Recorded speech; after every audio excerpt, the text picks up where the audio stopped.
To the rest of the Bill of Rights deals with what happens when you get accused of a crime. In fact, the 4th, 5th, 6th, 7th, and 8th apply specifically to defendants' rights.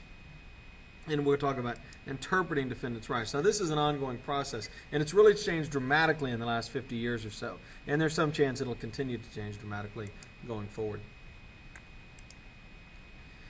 Now, let's talk about the Second Amendment real quick, your right to bear arms. The common national, state, and local gun laws are things like restrictions on owning and carrying handguns, background checks, limiting the sale of certain types of weapons, requirements of how guns can be stored. In some states, you have to take classes before you can hold certain types of guns or have concealed weapons. The courts have ruled fairly consistently that the government can regulate your right to own a gun. Now, this is a very hot topic, and I'm sure people will get upset to hear me say that. I'm just saying that has traditionally been the ruling of the courts.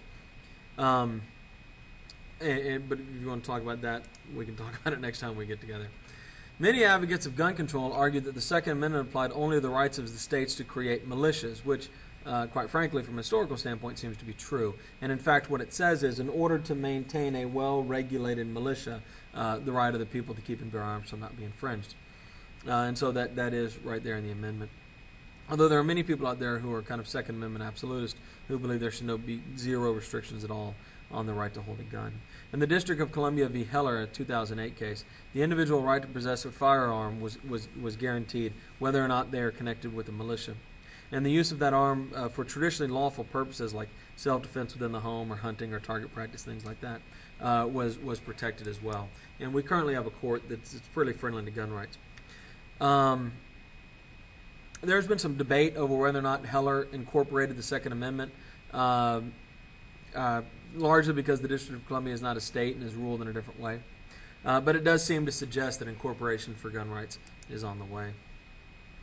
Here's a little chart showing you the rights we're about to talk about. And you can stop and read this if you would like, but I'm going to talk about these individually anyway going forward. The most fun to talk about are searches and seizures. The Fourth Amendment says that the government cannot search your property or seize anything you own without one of three things: probable cause, a warrant, or your permission. Well, a warrant is when you go to a judge and they give you, the judge says you can do it. Your permission is when you tell them it's okay, and I always have to tell kids this. If the cops come knock on your door and ask if they can come look around, and you say yes, you can come look around, they don't need a warrant or probable cause. You told them they could. If they pull you over and ask to look in your trunk and they find the chopped up body of your girlfriend, that's your fault. You told them they could open the trunk. The warrants and permission are fairly simple. The third thing is probable cause, and this one gets a little complicated. If the police have a reason to believe that a person should be arrested or that a crime has been committed or being committed, they can search wherever they want. So let's talk about this for a minute.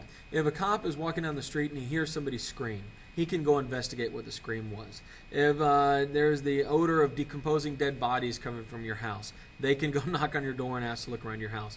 These are probable cause, right? If you're doing 90 down the highway, they can claim that that's probable cause, that you might be fleeing a scene, and they can search your car. Now, what's probable cause and what isn't comes down to what a judge decides it is. So, depending on the judge and where you're at, it may be stricter or looser. But I'll give you one example for the high school kids out there. If a cop pulls up to a house and there's 75 teenagers standing around with red cups and they all drop them and run inside the house when they see the cop, that's probable cause, guys. They can at that point search your house fairly easily, and I don't think many judges will argue. But if there is an unreasonable search and seizure, the evidence obtained in this manner will be thrown out of the court case. It doesn't mean you're innocent. A lot of people have this perception that if the cop break one little rule, you just go free. That's not true at all. The exclusionary rule, which is established in Mapp v. Ohio in 1961, simply says that evidence can't be used. So let's say that a cop comes to your house and they have a warrant to search your garage. And while searching your garage, they have to go to the bathroom. They go to the bathroom, and while in the bathroom, they see the chopped up body of your girlfriend in the bathtub. That evidence was illegally obtained, assuming you didn't give them permission to go to the bathroom, because they went somewhere they didn't have the right to be. Now, they can still build a case and arrest you and throw you in jail for killing her. They just can't use her body as evidence because that was obtained illegally. The exclusionary rule has been further refined to say that minor errors on warrants no longer prevent you from being able to search. So, for example, the clerk who typed it up put the wrong zip code on the warrant. That will no longer prevent the evidence from being used.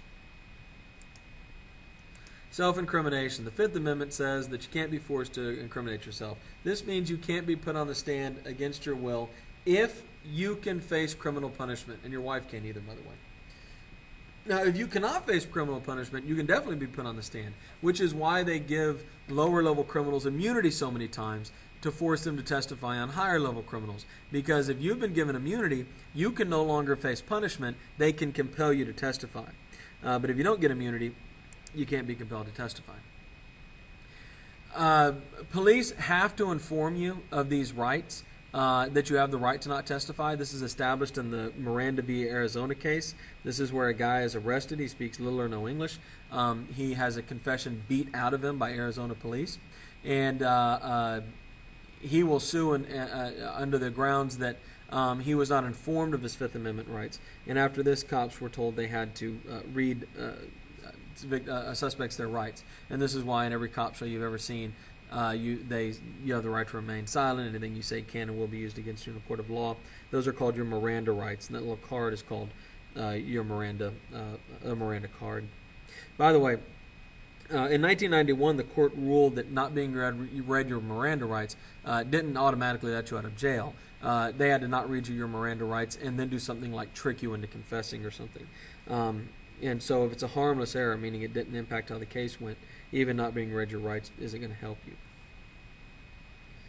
You can also, cops can also not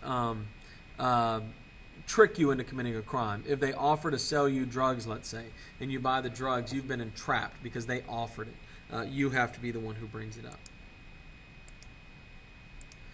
The right to counsel. This is the Sixth Amendment. The state must provide lawyers in most criminal cases. This is the fantastic story of Gideon v. Wainwright. This is a guy who breaks into a house and gets caught and gets sent to jail. And while in jail, he spends his time in the prison library and he writes what's called a pauper's petition. He puts together his own argument, arguing that he should have been provided an attorney.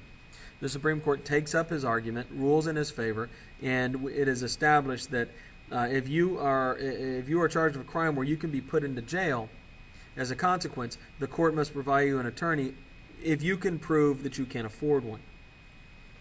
And that's the great Gideon v. Wainwright case. Trials. The vast majority of trials are resolved through plea bargaining, and there is no trial. 90% of cases go this way. So basically, you're charged with first-degree murder, and the government comes to you and says, we'll knock it down to homicide if you just plead guilty. And so that's how most cases get resolved. But if it does go to court, you do have a right to a jury, both in criminal and civil cases. You have to ask for one. The government won't necessarily give you one. But if you ask for one, you can have one. Most juries consist of 12 people, but that's not always true. Usually, all the people in the jury have to vote to convict you, but that's also, depending on the state and the crime you're charged with, not always true as well. The Sixth Amendment also guarantees you a speedy and public trial. Cruel and unusual punishment. The Eighth Amendment forbids cruel and unusual punishment. The death penalty at times has been ruled cruel and unusual punishment, although currently, and for many decades now, it has not been considered cruel and unusual punishment.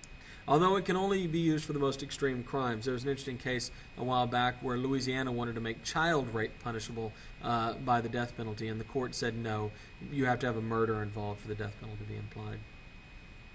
In Gregg v. Georgia in 1976, they actually ruled the death penalty unconstitutional, although a few years later they brought it back. I want to talk about the death penalty, do some more death penalty cases real quick.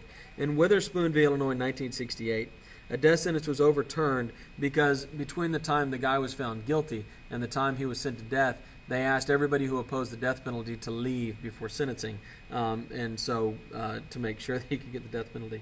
In Furman v. Georgia in 1972, they found that that Georgia's death penalty was freakish and random in the way that it virtually always applied the death penalty when available to minorities and almost never applied the death penalty when available to whites.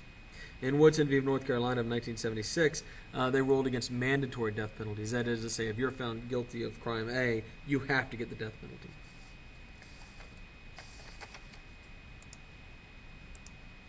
All right.